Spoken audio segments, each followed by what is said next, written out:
The message came while I was still pretending to smile. A vibration in my pocket. A single line glowing on the screen. If you want to join Thanksgiving, come wash the dishes. My daughter-in-law's voice echoed in my head as I stood in the ballroom foyer, still swallowing the CEO's laughter. My wife's uncle, the man who never looked me in the eyes, had just asked, "Excuse me, are you the help? The servers should use the side entrance." He didn't wait for my answer. The other executives smirked, a silent chorus of superiority. The kind of men who weighed others by watch brands and last names. My wife said nothing. She never did when it mattered. I excused myself quietly. Half an hour later, while those men toasted shareholder victories, I stood alone in the parking garage, the cold air settling against my skin. The phone buzzed again. A photo this time. My daughter-in-law's sink, overflowing with dirty plates. A caption, "This is your job anyway, isn't it?" I stared at it longer than I should have. Something shifted inside me, not anger, not yet, but the precise click of a lock I hadn't realized existed. I opened my laptop. Composed a meeting request. To the CEO, the board, the executive team. Subject line: "The founding partner would like to discuss company culture." I hit send. Then I turned my phone camera toward the window of my Swiss villa, the mountains stretching behind it like quiet witnesses, and captured one photo. Just one. I sent it back to her and waited for the world to start cracking. The cracks arrived faster than I thought. The CEO responded first. A short message, panicked between the lines. Founding partner? Which partner? He didn't know. None of them did. My name was never on the public side of the company. I built it that way: quiet investments, silent percentages, trusts that spoke only when I allowed them to. My wife always said I liked shadows too much. Maybe she should have paid attention. When I returned home that night, she was waiting. Floral perfume, perfect hair, an expression slightly too neutral. "Long event?" she asked. I watched the way her eyes flicked to the side toward the hallway where she kept her phone charging. A habit she developed only recently. Hidden messages. Late night whispering. A softness in her voice she never used on me anymore. I didn't say anything. Not yet. Betrayal rarely announces itself. It leaks in subtle details: a hesitation, a deleted text, a second password. She kissed my cheek. Her lips were cold. I showered, dressed for bed, and lay awake while she scrolled through her phone with the screen tilted away. A familiar weight settled in my chest. That quiet suspicion, that slow dawning dread. I remembered the CEO's eyes looking through me, amused that a man like me could be married into their family. I remembered my daughter-in-law's voice, sharp, entitled, dripping with disdain. These weren't isolated insults. They were symptoms. Symptoms of something rotting beneath the surface. And as I watched my wife's hand tighten protectively around her phone, I knew not yet how, not yet why, but something was wrong. Deeply wrong. The kind of wrong that demands answers. And I would get them. Silently. Meticulously. The way a surgeon cuts out infection piece by piece. I began collecting pieces. Not accusations. Not confrontations. Data. People lie. Patterns don't. It started with her phone when she forgot it on the kitchen counter during a grocery run. I didn't unlock it. I didn't need to. The notifications told enough. Hidden message previews from an unnamed number. Calendar entries that didn't match her explanations. Ride receipts from places she claimed she never visited.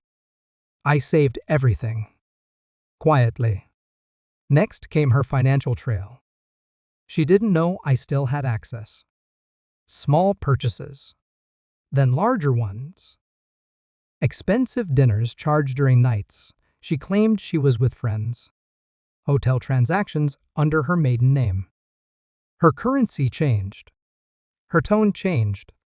Her loyalty, if it ever existed, shifted towards someone else. And then there was the company. During a routine review of board communications, I saw her uncle lobbying for policy changes that would negatively impact my silent stake. My wife had access to those files. She had forwarded them accidentally or intentionally to her personal email. Pieces, all separate until placed together. Infidelity, manipulation, financial betrayal, family humiliation. It was almost impressive how deeply the roots spread. I kept my exterior calm, ate dinner with her, complimented her cooking, kissed her forehead, let her believe I was still asleep when she slipped out at midnight. But inside, everything turned quiet, cold, strangely peaceful, because I wasn't guessing anymore. I was building the truth.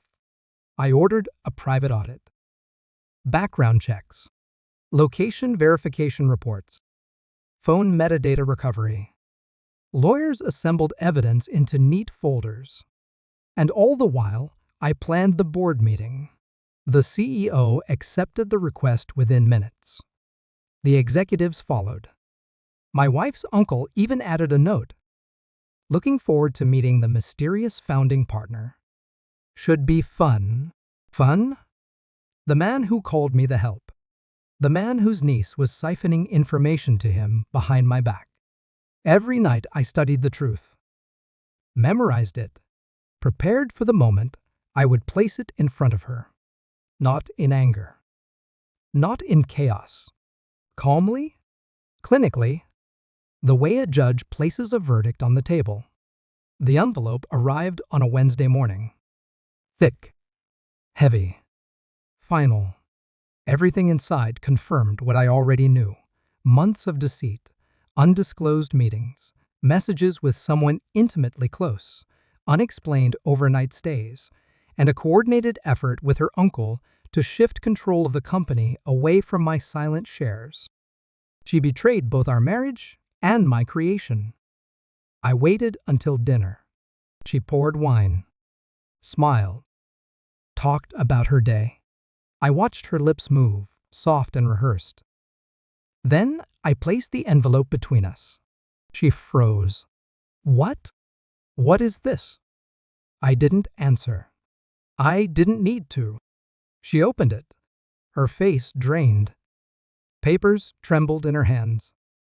She inhaled sharply, a sound halfway between shock and guilt. How did you? Why would you?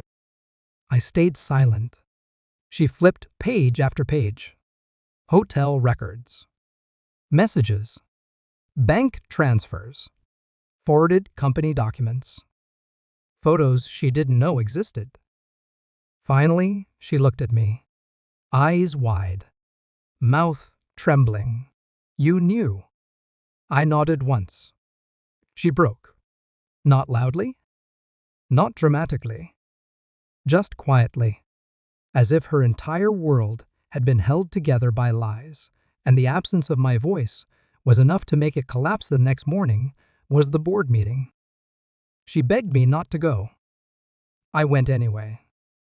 The executives sat stiffly when I entered. My wife's uncle squinted, confused at first, then pale, when he saw the legal team behind me. I introduced myself, finally, by the title they never imagined, founding partner. Silence. Then the presentation began. Audit findings. Unauthorized data sharing. Policy manipulation. Conflict of interest. The chain leading directly to him. He tried to speak. I raised a hand once calmly, and he stopped. By the end, the board voted unanimously to remove him. He looked at me like a man watching a trap snap shut, and I smiled the smallest, coldest smile. When I walked out, my phone buzzed. My daughter-in-law. 71 missed calls. The single photo of my villa had done its job. I didn't answer. Not her. Not my wife. Not anyone who believed I belonged beneath them. Revenge didn't need fire. It needed control. And I had all of it. That night, I returned to the villa, the real home, not the one filled with deceit. The mountains were quiet. Honest. I poured a drink, sat by the window, and let the truth settle. No tears. No rage. Just clarity. I didn't destroy them. I simply stopped letting them feed off me. People reveal themselves when they think you're powerless.